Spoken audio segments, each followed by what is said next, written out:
موضوع الدرس في مسألة التوحيد سورة الإخلاص تفسير ابن كثير. الحمد لله رب العالمين والصلاة والسلام على أشرف الأنبياء وسيد المرسلين سيدنا محمد وعلى آله وأصحابه أجمعين. اللهم صل على سيدنا محمد وعلى آل سيدنا محمد كما صليت على إبراهيم وعلى آل إبراهيم في العالمين إنك حميد مجيد. أعوذ بالله من الشيطان الرجيم. بسم الله الرحمن الرحيم. قل هو الله أحد الله الصمد لم يلد ولم يولد ولم يكن له كفوا أحد. قال المؤلف والمفسر رحمه الله تعالى أدام النفع بعلومه وعلومكم في الدارين آمين إلى أن قال. حديث آخر قال الإمام أحمد حدثنا يحيى بن إسحاق قال حدثنا ابن لحية عن الحارث بن يزيد عن أبي الهيثم عن أبي سعيد الخدري رضي الله تعالى عنه قال بات قتادة بن النعمان يقرأ الليل كله بقل هو الله أحد فذكر ذلك للنبي صلى الله عليه وسلم فقال والذي نفسي بيده إنها لتعدل نصف القرآن او ثلثه. اس حدیث مبارک میں جو حضرت امام احمد رحمۃ اللہ علیہ نے اپنی مسند احمد میں ذکر فرمائی ہے بروایت ابی سعید الخدری رضی اللہ تعالی عنہ، وہ فرماتی ہیں کہ قتادہ بن النعمان جو تھے ساری رات صرف یہ سورت مبارک پڑھتے رہے قل هو اللہ احد الی آخر. فذکر ذلک للنبی صلی اللہ علیہ وسلم، حضور کی خدمت میں عرض کیا گیا تو آپ نے فرمایا مجھے قسم ہے اس ذات کی جس کے قبضہ قدرت میں میری جان ہے، یہ آدھے قرآن کے برابر ہے یا تیسرے حصے کے برابر ہے. حدیث آخر قال الامام احمد حدثنا حسن قال حدثنا ابن لحیۃ قال حدثنا حیی بن عبد اللہ عن ابی عبد الرحمن الحبلی ان عبد اللہ بن عمرو ان ابا ایوب الانصاری رضی اللہ تعالی عنہ کان فی مجلس وهو يقول الا يستطيع احدكم ان يقوم بثلث القرآن كل ليلة فقالوا هل يستطيع ذلك احد قال فإن قل هو الله احد ثلث القرآن. قال فجاء النبي صلى الله عليه وسلم واسم ابا ایوب فقال صدق ابا ایوب. اس روایت میں حضرت ابی ایوب انصاری فرماتی ہیں کیا تم میں سے کوئی یہ کوشش نہیں کر سکتا کہ تیسرا حصہ قرآن کا ہر رات پڑھ لیا کرے؟ تو انہوں نے کہا یہ صدی اور کس کو طاقت ہے کہ روزانہ اور ہر رات جو ہے قرآن کا تیسرا حصہ پڑھا کرے؟ قال فإن قل هو اللہ احد. تو حضرت ابو ایوب نے فرمایا کہ یہ سورت اخلاص جو ہے ایک دفعہ پڑھو گے تو سلسل قرآن کے تیسرے حصے کا اللہ تبارک و تعالی ثواب عطا فرماتے ہیں. حضور صلی اللہ علیہ وسلم نے سنا تو فرمایا کہ صادق ابو ایوب نے سچ کہا ہے، واقعی یہ سورت مبارک جو ہے سلسل قرآن کے برابر ہے.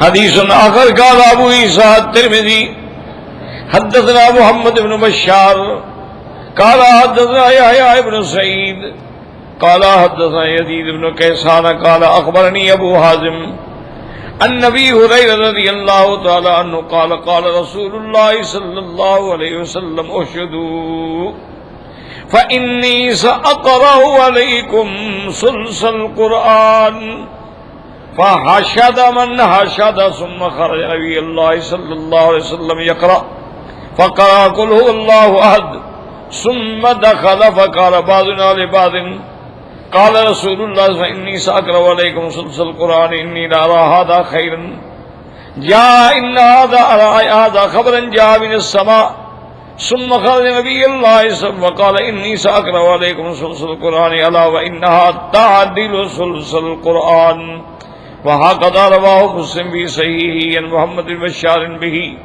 وقال الترمذي رحمه الله تعالى حسن صحيح غريب واسم ابي حازم سلمان. حضرت ابی ہریرہ رضی اللہ تعالیٰ عنہ سے روایت ہے کہ ایک دن حضور پاک نے ارشاد فرمایا کہ اکٹھے ہو جاؤ اکٹھے ہو جاؤ.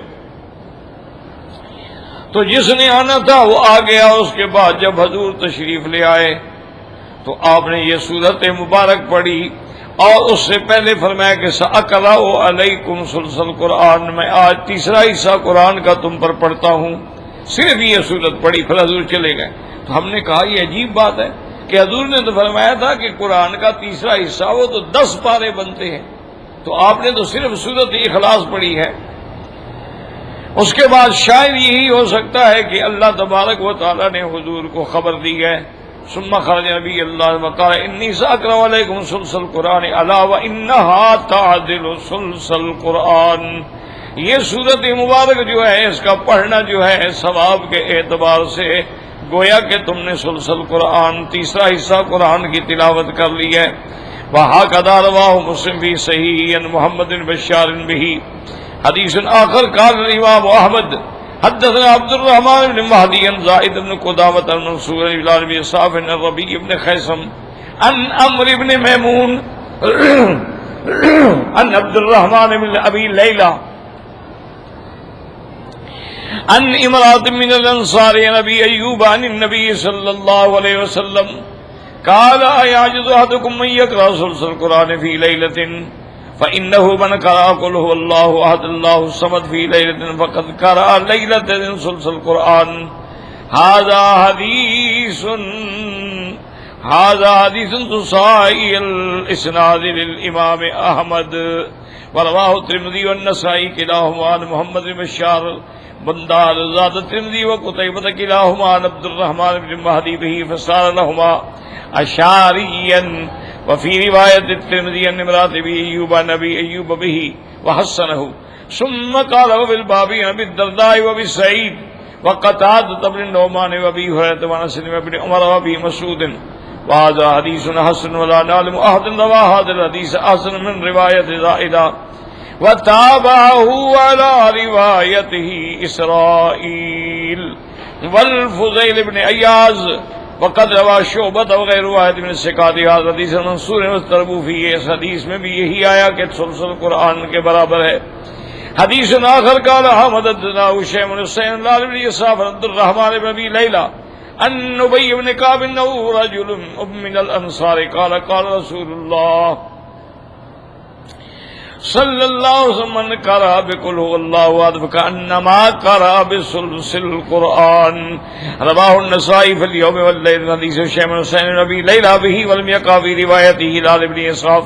حدیث آخر قال الامام احمد حدثنا وكيع عن سفيان بن قيس بن ميمون بن مسعود رضي الله عنه قال قال رسول الله صلى الله عليه وسلم قل هو الله احد تعدل ثلث القرآن. وهكذا رواه ابن ماجه عن علي بن محمد التنافسي وكيع به ورواه النسائي في اليوم والليل من طرق آخر عن عمرو بن ميمون مرفوعا وموقوفا. حديث آخر قال الإمام أحمد حدثنا بهز قال حدثنا بكير بن السميت قال حدثنا قتادة عن صالح بن الجعد بن معدان بن أبي طلحة بن الدرداء رضي الله تعالى عنه أن رسول الله قال أيعجز أحدكم أن يقرأ كل يوم ثلث القرآن قالوا نعم.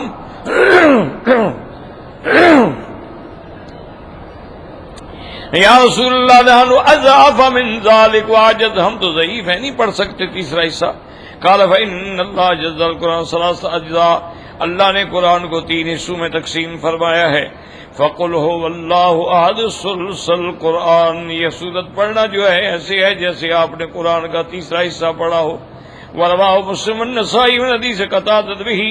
حدیث آخر قال الامام احمد حدثنا امیۃ بن خالد قال حدثنا محمد بن عبد الله بن مسلم بن اخی بن شهاب بن عمه الزهری عن حمید بن عبد الرحمن بن عوف عن امه وهي ام كلثوم بنت عقبة بن ابي معيط قالت قال رسول الله صلى الله عليه وسلم قل هو الله احد تعدل ثلث القرآن وقد رواه النسائي في اليوم والليلة عمرو بن علي عن أمية بن خالد به ثم رواه من طريق مالك عن الزهري أن حميد بن عبد الرحمن قوله رواه النسائي أيضا في اليوم والليلة من حديث محمد بن إسحاق عن الحارث بن الفضيل الأنصاري عن الزهري أن حميد بن عبد الرحمن أن نفرا من أصحاب محمد صلى الله عليه وسلم حدثوه عن النبي صلى الله عليه وسلم أنه قال قل هو الله احد تعدل ثلث القرآن لمن صلى بها. اس روایت میں اتنا ہے کہ جو اس کو نماز میں پڑھے اس کو اتنا ثواب ملتا ہے. حدیث آخر بھی کون قراءتها توجب الجنہ. قال الامام مالک بن انس عبد الله بن عبد الرحمن عبد بن حنين قال سمعت ابا هريره يقول اقبلت مع النبي صلى الله عليه وسلم فسمع رجلا يقرأ قل هو الله احد فقال رسول الله وجبت قلت وما وجبت قال الجنة ورواه الترمذي والنسائي من حديث مالك وقال الترمذي حسن صحيح غريب لا نعرف الا من حديث مالك من تقدم حديث هل حبك اياه ادخلك الجنة. حضرت ابی ہریرہ فرماتے ہیں کہ میں حضور کے ساتھ تھا کہ ہم نے سنا کہ ایک آدمی جو ہے یہ سورت مبارک تلاوت کر رہا ہے. حضور نے فرمایا واجبت اس کے لیے واجب ہو گئی. میں نے پوچھا یا رسول اللہ کیا واجب ہو گئی؟ فرمایا جنت واجب ہو گئی. تو اللہ تبارک و تعالیٰ نے اس کے لیے جنت جو ہے واجب فرما دی ہے. تو یہ بہت بڑی ہی نعمت ہے. جیسے کہ ایک حدیث میں آپ پہلے پڑھ چکے ہیں کہ اس صحابی نے کہا مجھے اس سورت سے محبت ہے. آپ نے فرمایا اس سورت کی محبت جو ہے وہ تمہیں جنت میں داخل کر دے گی. حدیث فی تکرار قراءتها قال حافظ ابو یعلا الموصلی حدثنا قدر رشید قال حدثنا عیسی بن میمون القرشی قال حدثنا یزید الرقاشی عن انس رضی اللہ عنہ قال سمعت رسول یقول الا یصلی احدکم یقرأ قل هو الله احد ثلاث مرات في ليلة فإنها تعدل ثلث القرآن. هذا اسناد ضعیف واجود منه. اب فرماتے ہیں حضرت انس رضی اللہ تعالیٰ عنہ سے یہ روایت ہے کہ حضور پاک نے فرمایا کیا تم میں سے کوئی یہ طاقت نہیں رکھتا کہ ہر رات 3 دفعہ قل هو الله احد پڑھ لے؟ کیونکہ یہ سورج جو ہے سلسل قرآن کے برابر ہے. جب اس نے 3 دفعہ پڑھا تو گویا اس کو اللہ نے سارے قرآن پڑھنے کا ثواب عطا فرمایا. بات یاد رکھیں کہ یہ جو مسئلہ ہے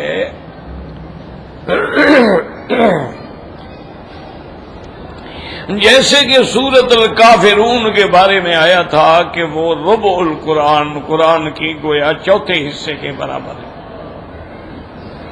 اور سورۃ الاخلاص کے بارے میں آیا کہ یہ تیسرے حصے کے برابر ہے. تو اس کا مطلب سمجھیں ایک آدمی 10 پارے منزل پڑھے اور ایک آدمی صرف قل هو الله احد پڑھے.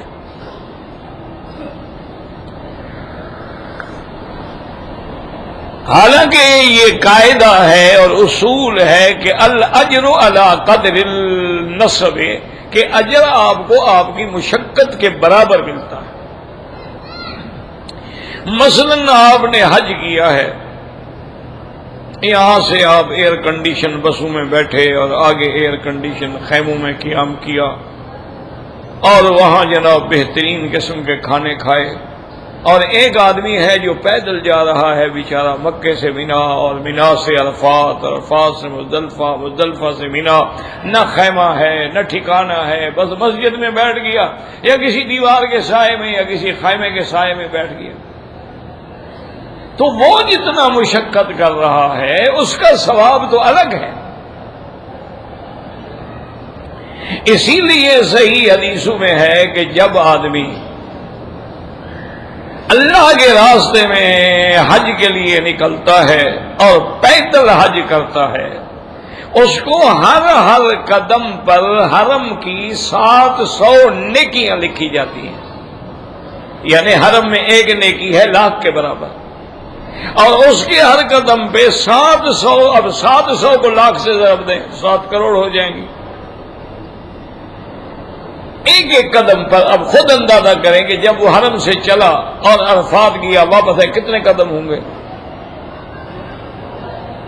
تو اس لیے ہمیشہ یاد رکھیں کہ یہ تو اصول ہے کہ جتنا مشقت زیادہ ہوگی اتنی اجر بھی زیادہ ہوگا، اتنا شان بھی زیادہ ہوگا۔ اب دیکھیں نا صحابہ کی شان کیوں اتنا بڑی ہے کہ انہوں نے تکلیفیں بھی دوسری طرح برداشت کی ہیں۔ ہمیں تو دین جو ہے نا گھر میں مل گیا نا، کہ باپ مسلمان تھا، دادا نانا مسلمان تھے، ہم مسلمان ہیں، ہم نے کون سی محنت کی ہے؟ صحابہ نے تو اتنی بڑی قربانیاں دی ہیں کہ جس کا تصور نہیں کر سکتے ہیں آپ۔ قبیلہ بنو عزل کے لوگ آئے حضور کی خدمت میں اور انہوں نے کہا کہ یا رسول اللہ صلی اللہ علیہ وسلم، ہماری قوم میں ہم بھی مسلمان ہیں اور بھی مسلمان ہو رہے ہیں، تو آپ کچھ صحابہ ہمارے ساتھ بھیجیں جو ہمیں وہاں قرآن کی تعلیم دیں۔ حضور پاک نے 10 صحابہ کو بھیجا، اور جب وہ لوگ اس قبیلے میں پہنچے تو ان کی تو سازش تھی، وہ تو بظاہر مسلمان تھے، سچے مسلمان تو تھے نہیں۔ وہاں 200 آدمی گھات لگا کے چھپا ہوا تھا، انہوں نے حملہ کر دیا صحابہ پر،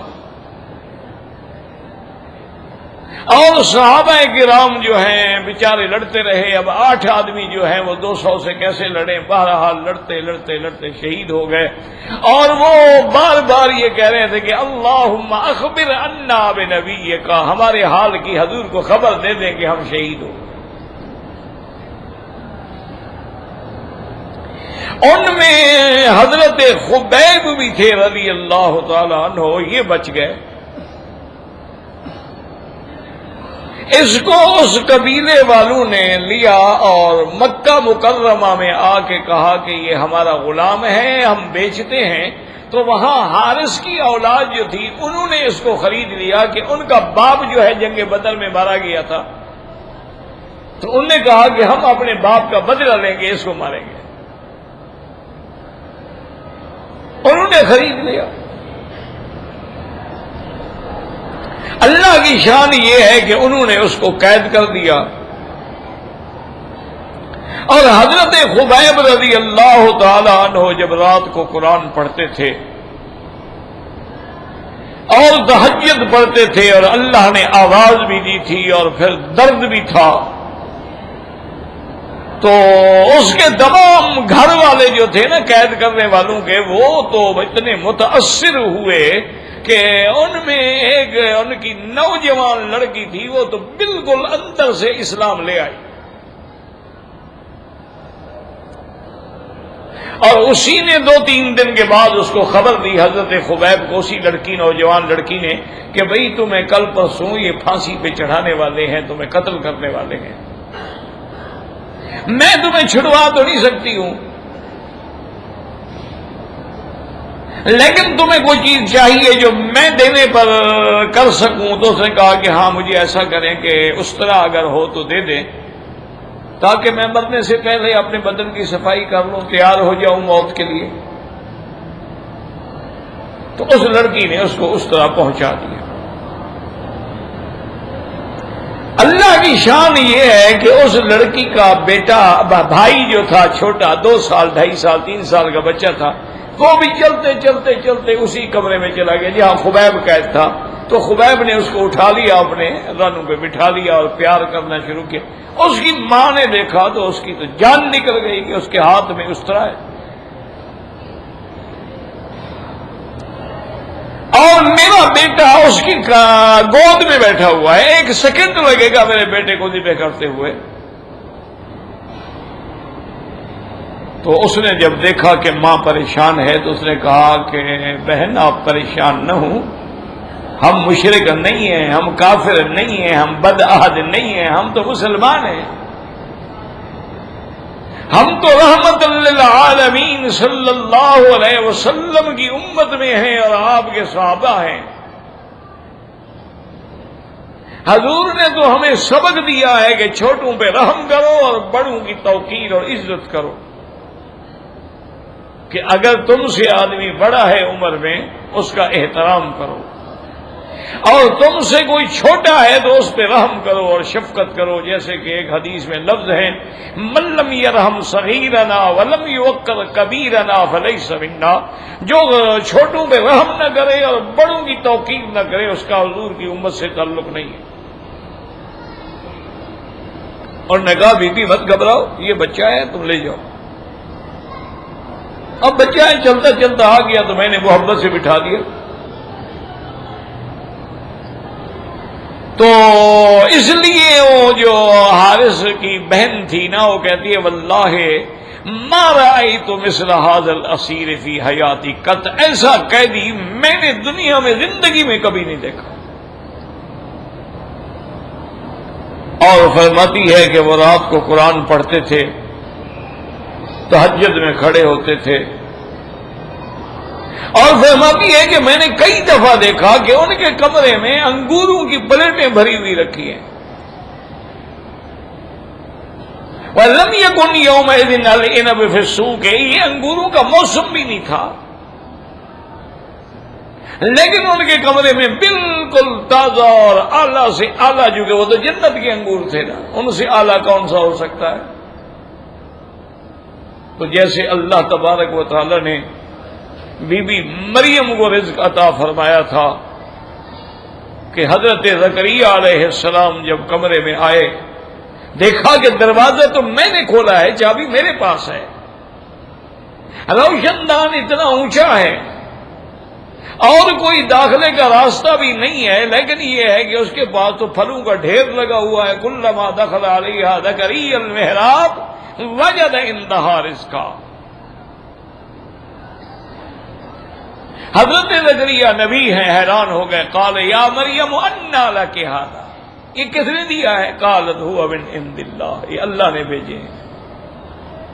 ان اللہ یرزق من یشاء بغیر حساب، اللہ چاہیں جب چاہیں جس کو چاہیں دے دے، اس میں حساب کی یا موسم کا کیا تعلق ہے؟ اسی بات سے حضرت زکریہ میں ایسا علیہ السلام پہ اثر کیا، کہنے لگے کہ اللہ اگر اس بی بی کے لیے بغیر موسم کے پھل بھیج سکتے ہیں تو وہ میں بوڑھا ہو گیا، بغیر موسم کے مجھے بھی تو اولاد دے سکتے ہیں نا، اولاد بھی تو پھل ہوتی ہے نا، اولاد جو ہے وہ بھی تو گویا ہمارا ثمر ہے۔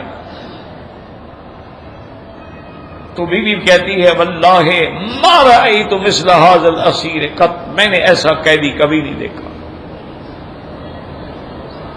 حضرت خبیب تیار ہو گئے اور مکے کے بڑے بڑے سردار جو تھے وہ بھی سارے تیار ہو گئے اور ان کو لے گئے تنعیم، جہاں مسجد عائشہ ہے نا وہاں لے گئے، کیونکہ کافر بھی یہ نہیں چاہتے تھے کہ حدود حرم میں کسی کو قتل کیا جائے۔ ان کے دلوں میں بھی یعنی حرم کا اتنا احترام تھا کہ حدود حرم میں کوئی قتل نہیں ہو سکتا، یہ امن کی جگہ ہے، من دخلہ کان آمنا۔ وہ وہاں پر لے گئے ان کو، سارے قریش اور تماشا دیکھنے والے بھی ساتھ ہیں، اور خبیب جا رہے ہیں بڑے آرام سے، کوئی پریشانی نہیں۔ یہ ہے ایمان۔ ہم تو قل ھو اللہ احد پڑھتے ہیں، یہ بھی نہیں پتا کیا پڑھ رہے ہیں۔ یہ ایمان ہے کہ پھانسی کے لیے لے جا رہے ہیں، پتہ ہے کہ ابھی مجھے یہ پھانسی چڑھا دیں گے، لیکن بالکل چہرے پہ کوئی پریشانی نہیں۔ جیسا کہ تاریخ میں موجود ہے کہ غازی علم الدین جس نے گستاخ رسول کو قتل کیا تھا، جس نے حضور کے شان میں گستاخی کی تھی، اور اس نوجوان نے اللہ نے اس کو ہمت دی کہ وہ چھپتے چھپتے، ہندوؤں کا وہ بہت بڑا پنڈت تھا، وہاں پہنچا اور خنجر سے اس کو ٹکڑے ٹکڑے کر ڈالا۔ علامہ اقبال جیسے آدمی جو تھے نا، وہ اس کے بعد جب جاتے تو وہ بھی رونے لگ جاتے تھے، کہتے بھائی ہاں اسی تے گلاں کرتے رہے تے بازی درخان دا پتر لے گیا، کہ ہم تو بس شعر ہی لکھتے رہے نا، لیکن جو نمبر لینے تھے وہ تو اس درخان کے بیٹے کو مل گئے۔ بہرحال خلاصۃ الکلام یہ ہے کہ جب اس کی پھانسی ہو گئی، اپیلیں ختم ہو گئی، ساری چیزیں ریجیکٹ ہو گئی، کیونکہ اصل بات یہ تھی نا جی کہ وہ خود کہتا تھا میں نے قتل کیا ہے۔ بڑے بڑے وکیلوں نے اس سے کہا اللہ کے بندے تم انکار کر دو کہ میں نے قتل نہیں کیا، ان کے پاس کوئی موقع کا گواہ نہیں ہے، جب تم نے اس پہ حملہ کیا ہے کوئی گواہ ہی نہیں ہے، تم صرف انکار کر دو، باقی ہم جانے، ہمارا کام جانے، ہم تمہیں آرام سے باعزت بری کروا دیں گے کورٹ سے۔ وہ کہا کہ جی نہیں میں نے مارا ہے، اب انکار کا کیا مطلب؟ آخر انہوں نے مولوی صاحبان سے مشورہ کیا کہ حضرات آپ اس کو جا کے سمجھائیں بھی ایک دشمن کو مارا ہے، وہ ہندو ہے، گستاخ ہے، اور گستاخ رسول کا خون جو ہے وہ حدر ہوتا ہے، اس کا کوئی بدلہ نہیں ہوتا، اس کی کوئی قیمت نہیں ہوتی، تم نے بڑا اچھا کیا ہے، تو پھر اپنی جان بچانے کے لیے انکار کرنے میں کون سا گناہ ہے؟ یہ تو تم اس کا مطلب ہے اقرار کر کے خود اپنے گلے میں پھندا ڈال رہے ہو پھانسی کا۔ تو چند علماء کرام جو تھے وہ اس کو ملنے کے لیے لاہور جیل میں تھا، وہ اس کے پاس جیل میں گئے، اس کو اس وقت کوٹری بند ہو گیا تھا، یعنی سزائے موت میں چند دن باقی رہ گئے تھے، اس کو جا کے ملے اور اس کو بڑا دلائل سے اور باتوں سے اور طریقے سے بڑے سمجھانے کی کوشش کی۔ وہ تو ایک جاہل آدمی تھا، جاہل آدمی، نوجوان تھا، درخانوں کا لڑکا تھا، لکڑی کا کام کرتے تھے، وہ سنتا رہا۔ جب سب مولوی خاموش ہو گئے تو اس نے کہا حضرات مجھے یہ بتاؤ کہ اس کوٹڑی میں مجھے ہر رات محمد مصطفیٰ کی زیارت ہوتی ہے صلی اللہ علیہ وسلم، اور حضور فرماتے ہیں میں تیری انتظار میں ہوں۔ اللہ اکبر، کیا خوش نصیب تھا وہ لڑکا جس کی انتظار یعنی خواب میں دکھایا گیا۔ حضور فرماتے ہیں کہ میں انتظار میں ہوں، جیسے ایک بہت بڑے محدث نے خواب دیکھا کہ حضور صلی اللہ علیہ وسلم روضہ مبارک سے باہر کھڑے ہیں، کہتے ہیں میں جا کے قدموں میں گر گیا، پوچھا حضور کیسے؟ فرمائے امام بخاری کی انتظار رحمت اللہ علیہ، امام بخاری اسی رات فوت ہوئے، حالانکہ وہ تو خلطنک میں فوت ہوئے تھے، بہت دور، یعنی ایک بخارا سمرقند و تاشقند کے قریب ایک جگہ ہے خلطنک، وہاں امام بخاری رحمت اللہ علیہ کی قبر مبارک ہے۔ لیکن عشق رسول ہے، یہ خواب ہے، اللہ والوں کو ایسے خواب آتے ہیں۔ تو بہرحال اس نے کہا کہ حضرات آپ جو مرضی آئے کر لو، میں نے حضور کے دشمن کو مارا ہے، اور پھر انکار کا کیا مطلب ہے؟ میں اقرار کروں گا، اور اگر شریعت اجازت دے تو میں پھانسی کا پھندا بھی خود گلے میں ڈالوں گا، لیکن وہ پھر خودکشی شمار ہوگی، اس لیے وہ میں نہیں کروں گا، لیکن میں اقرار نہیں کروں گا، انکار نہیں کروں گا، اور پھانسی چڑھ گیا، ٹھیک ہے۔ آج تک وہ اس کا نام زندہ ہے، آج تک علم الدین غازی پہ کتابیں لکھی گئیں، تاریخ میں وہ زندہ ہے۔ تو حضرت خبیب رضی اللہ تعالی عنہ جب وہاں پہنچے تو کافروں نے کہا کہ خبیب تمہاری کوئی آخری تمنا ہے؟ یہ پرانا رواج چلا آ رہا ہے کہ مرنے والے سے پوچھا جاتا ہے بھی تیری کوئی تمنا ہے؟ اس نے کہا ہاں اگر مان لو تو ایک ہی تمنا ہے کہ میں 2 رکعت نماز پڑھنا چاہتا ہوں۔ انہوں نے کہا پڑھ لو۔ حضرت خبیب نے 2 رکعت نماز پڑھی، اور بعض روایات میں ہے کہ یہی سورت مبارک پڑھی، اور نماز بھی مختصر پڑھی، جلدی جلدی نماز پڑھی۔ سلام پھیلا تو فرمایا کہ میں نے دل کرتا تھا کہ نماز لمبی پڑھوں، میں نے سوچا تم سمجھو گے کہ میں موت سے ڈر گیا ہوں تو اب نماز کا بہانہ بنا کے لمبی پڑھ رہا ہوں، اس لیے میں نے مختصر پڑھی ہے۔ اب انہوں نے حضرت خبیب کو جب رسیوں سے باندھ کے لٹکانے کی کوشش کی تو ابو سفیان بھی اس وقت کھڑے تھے۔ اس نے کہا کہ خبیب، کیا تم یہ چاہتے ہو کہ جہاں اس وقت تم کھڑے ہو ہم تمہارے نبی کو لے آئیں اور تمہیں چھوڑ دیں؟ اور نے کہا ابو سفیان کیا کہہ رہے ہو؟ میری 1000 جان بھی ہو تو قربان ہو جائے لیکن حضور کے پاؤں میں کانٹا بھی نہ لگے۔ کیا کہہ رہے ہو تم؟ اور اس کے بعد انہوں نے شعر بھی پڑھا تھا کہ لستو ابالی ہی نہ اقتل مسلمن، مجھے کیا غم ہے ادھر گروں یا ادھر گروں، جب میں کلمے میں گر رہا ہوں تو الحمدللہ۔ اور انہوں نے بھی دعا کی تھی کہ اللہم اخبر عنا بنبینا محمد، ہمارے نبی پاک کو خبر کر دیں کہ تیرے عاشق آج مزید پروانہ پھانسی پہ چڑھ گیا۔ تو حضور پاک نے مدینے والوں کو بتایا کہ حضرت خبیب کو پھانسی دے دی گئی ہے۔ تو اصل بات میری یہ ساری محنت کرنے کا مقصد یہ ہے کہ بھائی پورا قرآن پڑھنا الگ بات ہے، آدھا پڑھنا الگ بات ہے، تیسرا حصہ پڑھنا الگ بات ہے، لیکن سورۃ الاخلاص کو جو یہ مقام ملا ہے چونکہ مسئلے ہی تین ہیں۔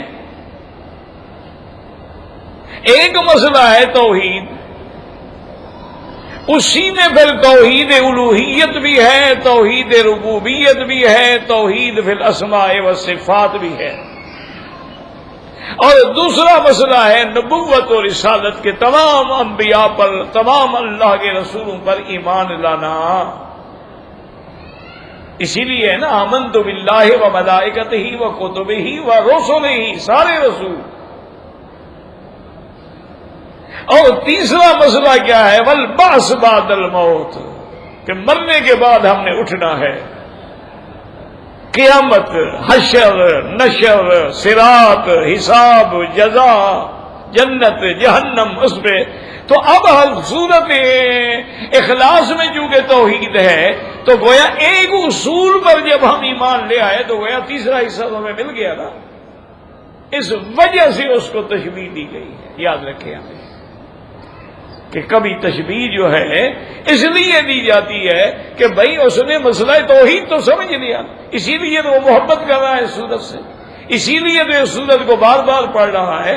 تو گویا اللہ تبارک و تعالی اس محبت کی وجہ سے، اس عقیدے کی بنا پر اس کو اتنا ثواب عطا فرما دیں گے۔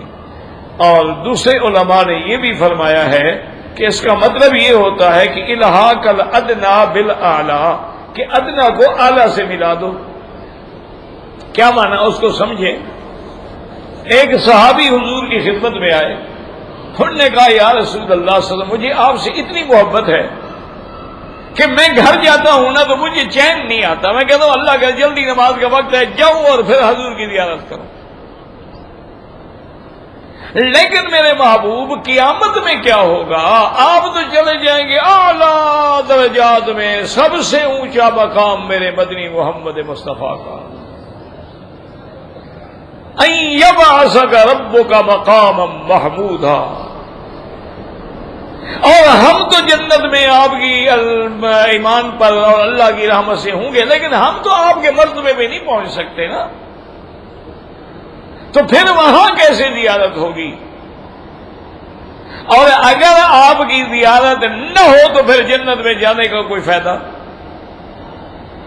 تو حضور نے فرمایا المرء مع من احب، اللہ کے بندے آدمی اسی کے ساتھ ہوگا جس سے محبت کرتا ہے، اللہ وہاں بھی تم لوگوں کو ملائیں گے۔ تو دیکھیں نا اب صرف حضور کی محبت میں کہاں پہنچ گئے۔ اب یہ ضروری نہیں ہے کہ ہم اس درجے میں چلے جائیں، حضور ہمیں ملنے کے لیے تشریف لے آئیں، یا حضور وہاں ہم سب کو بلا لیں۔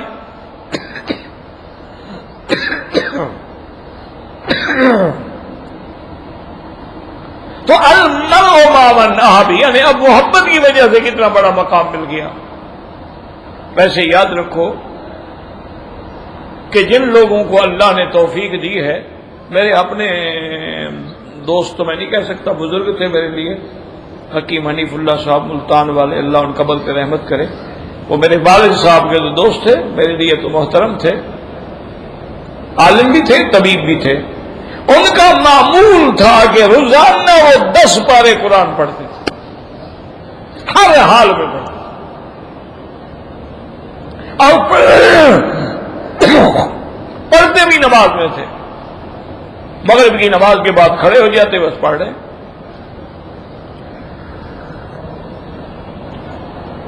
ایسے لوگ بھی دنیا میں موجود ہیں، جیسے تاریخ میں موجود ہے کہ امام شافعی رحمت اللہ علیہ رمضان میں ہر رات ایک قرآن کا ختم کر لیتے تھے۔ اچھا، میرے اپنے مدرسے میں میرے دوست تھے، قاری یاسین صاحب تھے، فوت ہو گئے، اللہ مغفرت فرمائے۔ تو کئی دفعہ ایسا ہوتا تھا، بہت خوبصورت قرآن شریف پڑھتے تھے ماشاءاللہ، ہمارے مدرسے کے بڑے مدرس وہی تھے قرآن کے۔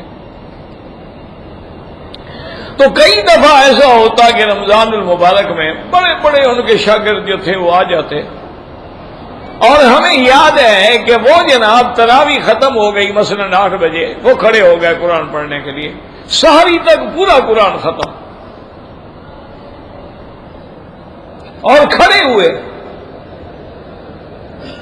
اور سارا قرآن۔ اور پھر خدا کی شان دیکھیں گے، اللہ نے حافظہ بھی ایسا دیا تھا کہ پیچھے ان کے شاگرد کھڑے ہوتے تھے، 100 200 150 شاگرد تھے، تو مجال ہے کہیں غلطی ہو۔ یہاں بھی ان کے مسجد خیاط میں ہمارے عزیز ہیں، برخوردار ہیں، بھائی ہیں، قاری عبد المالک صاحب، یہ بھی ان کے شاگرد ہیں۔ پھر یہ قاری مدنی صاحب کے شاگرد ہیں، شکارپور والوں کے۔ پھر حرم میں آنے کے بعد حضرت قاری فتح محمد صاحب رحمۃ اللہ علیہ کی بھی شاگردی نصیب ہوئی۔ اندازہ کریں جناب، ایک پورا قرآن اور ایک حرف غلط نہ ہو۔ تو ایسے بھی لوگ دنیا میں موجود ہیں۔ حضرت قاری فتح محمد صاحب رحمت اللہ علیہ کو میں مدینہ شریف سے لے آیا، میں گاڑی چلا رہا تھا، میرے ساتھ سیٹ پہ بیٹھے تھے اور قرآن شریف پڑھ رہے تھے، نابینا ہو گئے۔ اچھا، قرآن شریف پڑھتے پڑھتے پڑھتے جب ان کو نیند آتی نا، میرے ایک کندھے پہ سر رکھ کے سو جاتے، اور سوتے بھی ایسے کہ خراٹے لے رہے ہیں، اور اگر 15 منٹ بعد، 20 منٹ بعد، 10 منٹ بعد آنکھ کھلی، پھر وہیں سے آیت شروع کرتے جہاں چھوڑی تھی، مجالے ایک آیت آگے پیچھے ہو۔ نیند کے بعد نیند کھلی، بدل وہیں سے شروع کی جہاں چھوڑی تھی۔ اب ایسے لوگ جو ہیں، یہ نہیں ہے کہ نہیں ہے دنیا میں، الحمدللہ۔ ان کے شاگرد حضرت قاری رحیم بخش صاحب رحمت اللہ علیہ اور بڑے بڑے ائمہ، مجتہدین، محدثین، فقہا رحمت اللہ علیہم گزرے ہیں۔ تو اس لیے علماء فرماتے ہیں کہ چونکہ مسائل مہمہ کا سب سے اہم مسئلہ توحید ہے، تو جب وہ اس میں ایمان لے آیا تو گویا اس کو اللہ نے تیسرے حصے کا ثواب عطا فرما دیا۔ اور بعض کہتے ہیں کہ نہیں ہے تو یہ رعایت، لیکن اللہ اس کو زیادہ بڑھا دے تو ان کی مرضی ہے نا، کہ جیسے حدیث مبارک میں آیا ہے کہ تم اگر ایک کھجور کا دانہ، شرط یہ ہے کہ حلال ہو، وہ حلال کسی غریب مسکین کو دیتے ہو، تو اللہ پاک اس کو جبل احد کے برابر بڑھا کر تمہیں ثواب دیں گے۔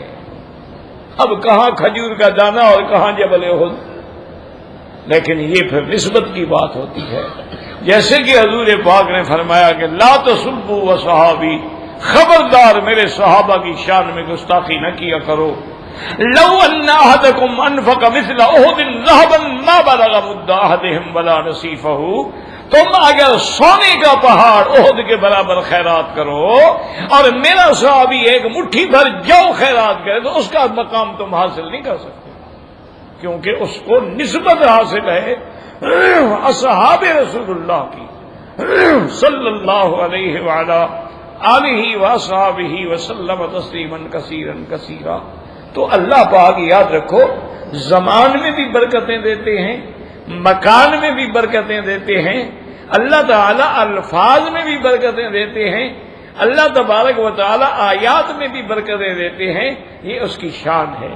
جیسے کہ اب آپ ہر جگہ نماز پڑھتے ہیں، لیکن حرم میں پڑھو تو 1 کا لاکھ مل گیا، حالانکہ نماز تو وہی ہے، لیکن اس جگہ کی وجہ سے اللہ نے اس کو 1 کو لاکھ بنا دیا ہے۔ اسی طرح آپ ہر سال عبادت کرتے ہیں، لیکن لیلۃ القدر کی 1 رات مل جائے تو خیر من 1000 شہر، وہ 1000 مہینے سے بھی زیادہ بہتر ہے، حالانکہ رات تو ایک ہے، لیکن 1000 مہینے سے بھی زیادہ بہتر اللہ نے اس کو قرار دے دیا ہے۔ اسی طریقے سے یاد رکھیں کہ جو عشرہ ذی الحجہ کے دن ہیں، 10 ذی الحجہ کی راتیں ہیں، جس کی اللہ نے قرآن میں قسم کھائی ہے، والفجر ولیال عشر۔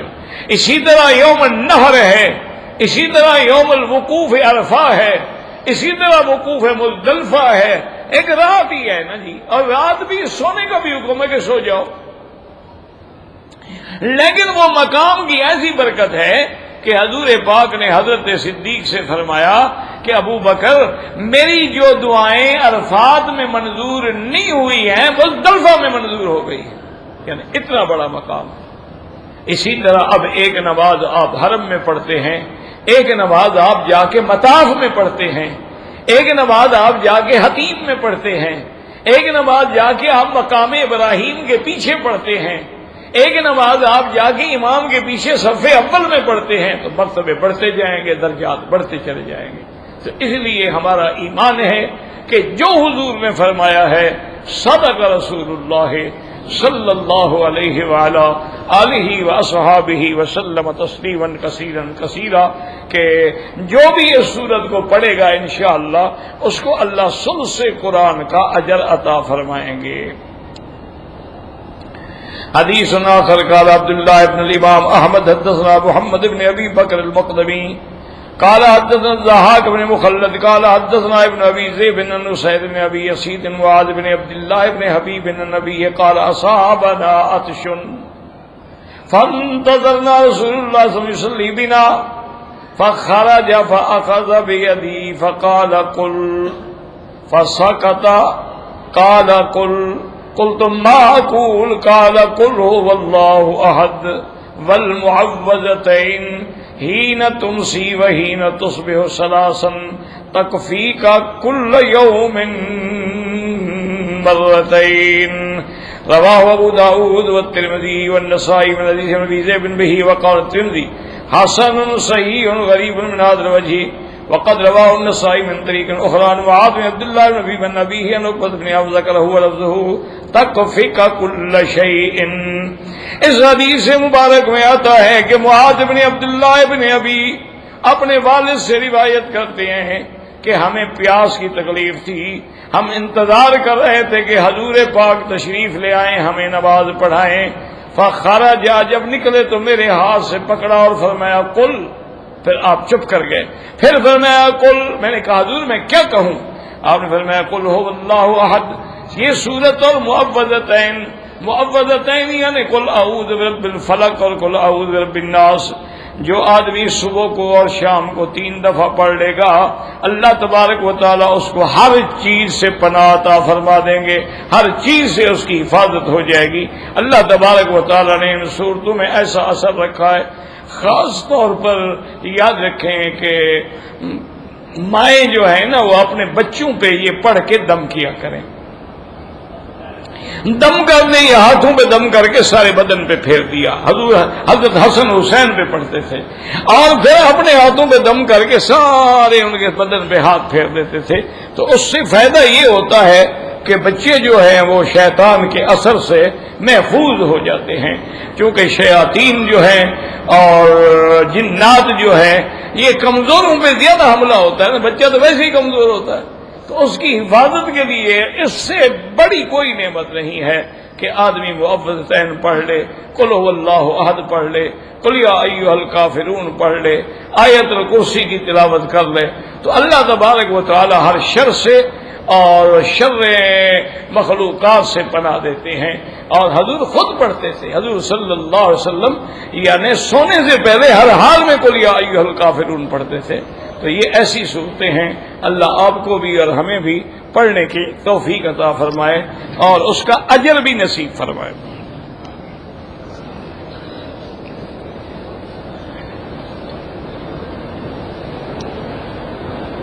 کہتے ہیں جی کہ اگر عمرے پر آئی ہوئی عورت ہوٹل کے اندر نماز پڑھے، میرا بھائی ہوٹل میں نماز پڑھنے کا انشاءاللہ اس کو بالکل ثواب ملے گا، سارا مکہ حرم ہے، اور عورت کے لیے تو نماز گھر میں پڑھنا افضل ہے. حضور کی حدیث مبارک ہے بیوتکن خیر لکن، تمہارے لیے گھر کی نماز جو ہے وہ افضل ہے. اور یہ اس دور کی بات ہے جب نماز حضور پڑھانے والے ہوتے تھے، پھر بھی فرما رہے ہیں کہ گھر میں پڑھو تو افضل ہے. لیکن اگر کوئی عورت حرم میں آنا چاہے تو اس کو منع بھی نہ کرو. یہ بھی حدیث مبارک میں ہے کہ لا تمنعوا اماء اللہ عن بیوت اللہ، اللہ کے گھروں سے عورتوں کو منع نہ کیا کرو. باقی اس میں کوئی شک نہیں، ہوٹل میں نماز پڑھنا اس کا افضل ہے. اور ویسے بھی ایک بات یاد رکھو، یہ مسئلہ بالکل یہی ہے. لیکن ایک عورت 8 دن کے لیے بیچاری آئی ہے، پھر پتہ نہیں زندگی میں کبھی حرم آئے گی یا نہیں آئے گی. تو ابھی آپ کو مسئلے یاد آ جائیں، تو اس لیے وہ اگر حرم میں آئے تو پردے سے آئے، احترام سے آئے، خوشبو نہ لگائے، کوئی ایسا کپڑا لباس نہ پہنے جو اس کی عریانی کا ذریعہ ہو، تو انشاءاللہ کوئی حرج نہیں. تھا کہ حرم کے برکات کا فائدہ تو اٹھائے نہ ہوا، وہ بھی تو قسمت سے آئی ہے نا. ویسے مسئلہ یہی ہے کہ گھر میں نماز افضل ہے چونکہ اس کا پردہ زیادہ قائم ہوتا ہے.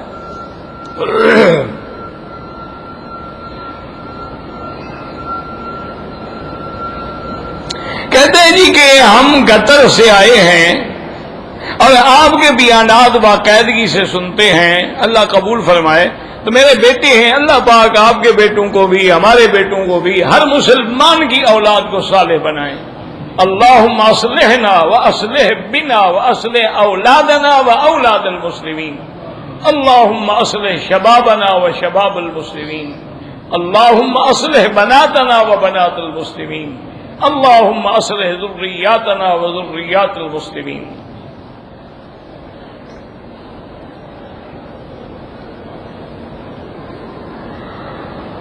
کہتے ہیں جی کہ ہمارے خاندان میں کچھ لوگ ہیں جو ہم پہ جادو کرتے ہیں. جادو کرنا کفر ہے، بہت بڑا اور ظالم ہے آدمی جو جادو کرے مسلمانوں پر. تو ہم کیا کریں؟ بس آپ اللہ کے قرآن کو پڑھ کے ان کا توڑ کریں کہ ان کا جادو نہ چلے، بات ختم ہو جائے گی، وہ خود ذلیل ہو جائیں گے. آپ سورۃ البقرہ جو ہے نا جی، گھر میں پڑھیں، ایک دوسرے پہ دم کریں، پانی پہ دم کر کے پانی پئیں، پانی پہ دم کر کے بچوں کو اسی سے غسل کروا دیں، وہ پانی گھر میں چھڑک دیں. اور اسی طرح آیت الکرسی اور آخری صورتیں جو ہیں یہ بھی پڑھ کے ہر طرف دم کر دیا کریں. انشاءاللہ ان کا سحر کچھ نہیں کرے گا. اور آخر انجام یہ ہوتا ہے کہ یہ ساحر لوگ جو ہے بڑے ذلیل ہو کے مرتے ہیں. ہاں، جو مولوی صاحبان تویز لکھتے ہیں اس میں تفصیل ہے. اگر تو وہ تعویذ ہیں قرآن کی آیت ہے یا حدیث رسول اللہ کی فرمان رسالت ہے تو وہ جائز ہے. اور اگر تعویذ ایسا ہے کہ کوئی سنسکرت میں ہے، کوئی ہندی میں ہے، کوئی سریانی میں ہے، کوئی عبرانی میں ہے، کوئی لکیروں میں ہے، ان کا پتہ ہی نہیں چلتا کہ کیا ہے، تو ایسے تعویذ لکھنا ناجائز، اور ان کا پہننا بھی ناجائز ہے، لکھنا بھی ناجائز ہے. باقی اگر کسی نے قرآن کی آیت لکھ دی، ویسے چھوٹا سا قرآن لے کے جیب میں ڈال لو تو کوئی منع نہیں ہے نا. تو اسی طرح پھر وہ قرآن شریف لکھا ہوا کاغذ بھی جیب میں رکھ سکتے ہو. تو بہرحال یہ تفصیل ہے کہ اگر اس میں کالا علم ہے یا اس میں صرف لکیریں ہیں تو ہمیں کیا پتا کہ لکیروں سے کیا لکھا ہوا ہے، یا اس میں ایسی زبان ہے جو ہمیں سمجھ ہی نہیں آتی، یا اس میں غیر اللہ سے مدد مانگی گئی ہے، یا جبرائیل یا میکائیل یا اسرائیل یا فلان یا وہ تو شرک ہے. تو پھر ایسے تعویذ جو ہے وہ بالکل ناجائز ہے اور حرام ہے. تو اگر قرآن ہو، حضور کی حدیث ہو، تو پھر علماء نے فرمایا کہ اس کی گنجائش ہے. لیکن افضل یہ ہے کہ گلے میں ڈالنے کے بجائے ہاتھوں پہ دم کر کے سارے بدن پہ پھیر دیا کریں، تو وہ زیادہ مؤثر ہے. حضور صلی اللہ علیہ وسلم خود اپنے بدن پر بھی پھیرتے تھے ہاتھ، آپ تلاوت کرتے تھے، پڑھ کے دم کر دیتے تھے، تو وہ چیز جو ہے زیادہ مؤثر. ویسے بھی اصل بات یہ ہے کہ بعض بزرگوں کے بھی عجیب عجیب قصے علماء نے لکھے ہیں. ایک آدمی گئے ایک بزرگ کی خدمت میں کہ جی مجھے تویز دیں. انہوں نے کہا جی میں تویز نہیں لکھتا، مجھے پتہ ہی نہیں. اس نے جناب تنگ کر دیا. تو حضرت نے ایک دن کاغذ پہ لکھا، لپیٹ کے اس کو دے دیا، بابا یہ طویل لے جاؤ تمہارا کام ہو جائے گا. خیر اس کا کام اللہ نے کر دیا. تو اس نے سوچا کہ میں دیکھوں تو صحیح، یار کمال کا تعویذ ہے کہ 2 دن میں میرا کام ہو گیا ہے. کھول کے دیکھا تو لکھا تھا کہ یا اللہ میں کچھ جانتا نہیں، تیرا بندہ مانتا نہیں، آگے تیری مرضی ہے. پھر اسی سے کام ہو گیا. حضرت مرزا مظہر جان جانا جو تھے وہ ہمیشہ یہ لکھ دیتے تھے، ہر چکند او کند بندہ آج چکند، جو کرتے ہیں وہ کرتے ہیں، بندے کیا کر سکتے ہیں. لکھے ہاں لے جاؤ بھائی طویل کام ہو جاتا تھا. اصل کیا ہے، وہ بزرگوں کی دعا ہوتی تھی. اللہ والوں کے منہ سے جب بات نکلتی ہے تو اللہ لاج رکھ لیتے ہیں.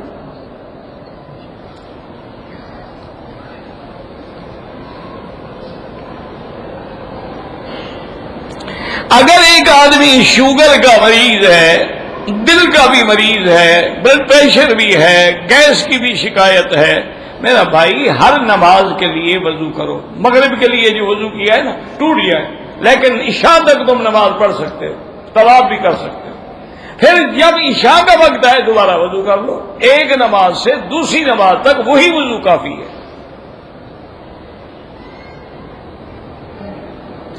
حتیم میں اگر غلاف والے حصے کی طرف پیٹ کر کے نماز پڑھے نہیں ہوتی ہے.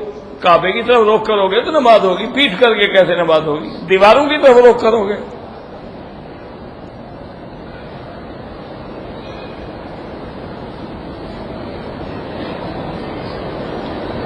کہتے ہیں جی کہ میں نے حج کیا ہے، سارے ارکان پورے کیے ہیں، لیکن 3 راتیں مینا میں نہیں سویا، خیمہ بھی نہیں تھا، جگہ بھی نہیں تھی، تو کوئی حرج نہیں، کوئی جرمانہ نہیں، بالکل حج قبول ہے انشاءاللہ.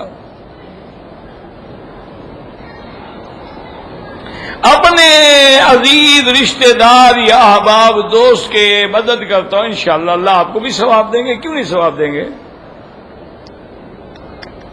لیکن اگر آپ عمرہ کر رہے ہیں تو ان کے لیے جو فوت ہو گئے، جو زندہ ہیں، ان کے لیے دعا کرو. اپنی کمائی سے کسی مسکین کو دو، بڑی اچھی بات ہے، اللہ پاک برکت دیں گے، اللہ اس کا بدلہ بھی دیں گے.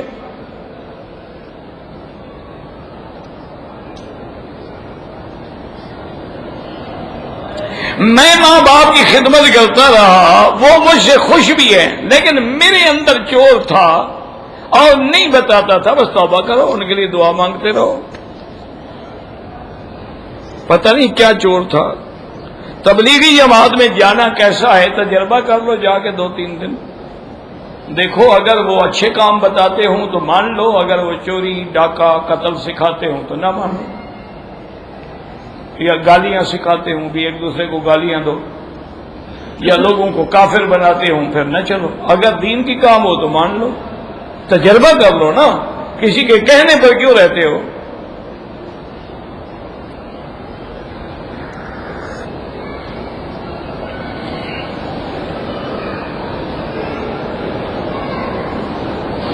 پاؤں کا مسح کرنے کا حکم نہیں ہے قرآن مجید میں، ان کو دماغ خراب ہے اس کا. قرآن حضور پہ اترا ہے، حضور پاؤں دھوتے تھے یا مسح کرتے تھے؟ قرآن حضور نے سمجھا ہے یا مولوی نے سمجھا ہے؟ یہ تو شیعہ کا ایک چکر ہے. بھائی جس نبی پہ قرآن اترا ہے اس نے پاؤں دھو کے دکھائے ہیں، خلال بھی بتایا کہ انگلیوں کے درمیان خلال کرو.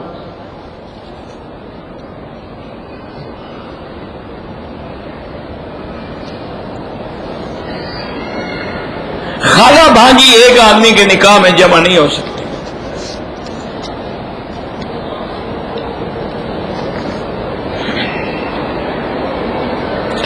شوہر نے بیوی کو طلاق دی ہے، وہ دوبارہ نکاح کرنا چاہتا ہے. مجھے کیا پتا 1 ہے 2 ہیں 3 ہیں، جیسے طلاق ہو دارالفتاء میں مفتی سے جا کے مسئلہ پوچھ لیں.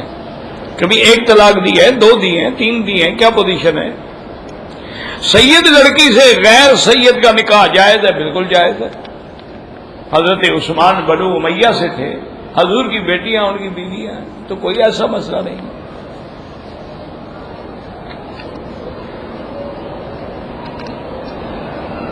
میں جدے میں رہتا ہوں، حج پہ بغیر احرام کے مکے آیا، پھر مسجد عائشہ سے احرام باندھ کے حج کیا، ٹھیک ہے، کوئی آپ پر جرمانہ نہیں، آپ پر تو قربانی بھی نہیں تھی، آپ نے کی ثواب دے گا اللہ؟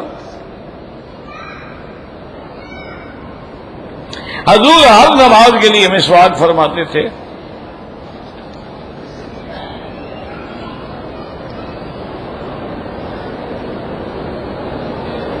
اگر آدمی پیدل جا رہا ہے اور راستے میں کچھ لوگ کھڑے ہیں گفتگو کر رہے ہیں، بالکل سلام کہنا چاہیے۔ اگر دسترخوان پہ لوگ بیٹھے ہوئے ہیں پھر بھی سلام کہنا چاہیے۔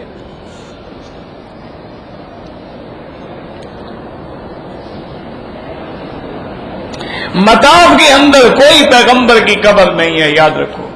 اگر کسی پیغمبر کی قبر ہوتی تو حضور پاک اس کے اوپر پاؤں سے چلنے کا ہمیں حکم دیتے کہ نبی کی قبر پہ چلتے رہو، کوئی عقل کی بات کریں۔